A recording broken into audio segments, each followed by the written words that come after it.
مبارك. طبعا انا اشكرك على باقه الورد، هاي الباقه من علي يوسف، شكرا، راح احتفظ بيها. شكرا لك.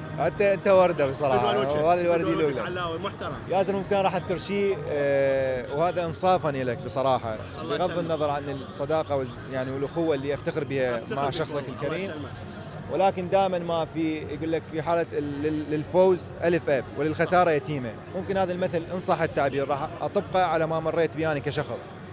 في لحظة ما يكون علي يوسف متواجد ويلعب ويسجل الأهداف والأنظار عليه، تلقى هواي أصدقاء داير ما دايرة، هواي ناس، ولكن بلحظة الإصابة يعني والابتعاد، إن تكون أنت مو بوضعك وتبتعد، راح تلقى اللي كان الأصدق مشاعر بيهم والأوفى واللي يستحق أن يكون هو صديق لك وأخ. أنت من الناس اللي ما راح أنسى نهائيا إنه في فترة إصابتي كنت على طول متواصل وتسأل عني وعن حالتي وتتابع، وكنت أشعر حتى في مشاعرك وقت تشوف مثل فيديوهات أنا نزلت الملعب وأتمرن. فألف شكر لك، وهاي الوردة أبسط شيء أقدر أقدم لك إياها. والله أنت ما أعرف شو أسوي لك بعد في القناة. لا بالعكس. شو شعورك وأنت جزء من هذا التأهل التاريخي؟ يعني أنا شعوري بصراحة ما يختلف، شعور أي عراقي، لأنه بالنهاية هي مهمة وطن ومهمة بلد.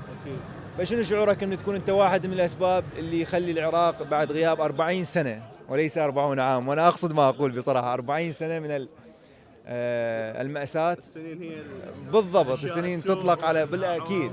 فليش نقول 40 سنة؟ نقصد من جانب كرة القدم على مستوى كأس العالم فقط.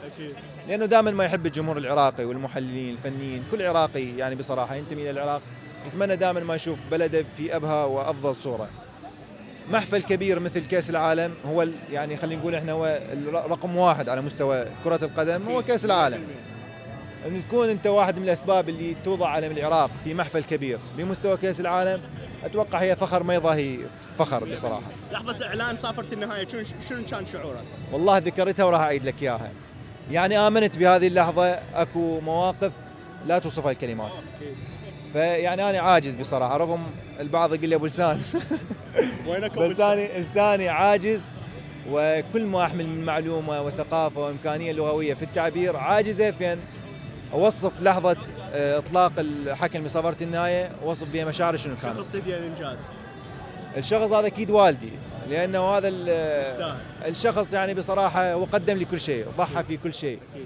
عاش لحظات المأساة والحزن اللي عشتها أنا في فترات ابتعادتي وإصابتي وهاي. فالوالد والوالدة هذولي بصراحة أنا قلت لهم مرة من المرات، أتذكر حكيتهم مع عاطفيين ممكن يشوفونها ما يتحملون هاي شو اسمه، قلت لهم أنا أتمنى الله سبحانه وتعالى يسامحني على شغلة واحدة، الشغلة واحدة يسامحني عليه، القهر اللي تعيشونه أنتم نشوفوني مصابة شكرا.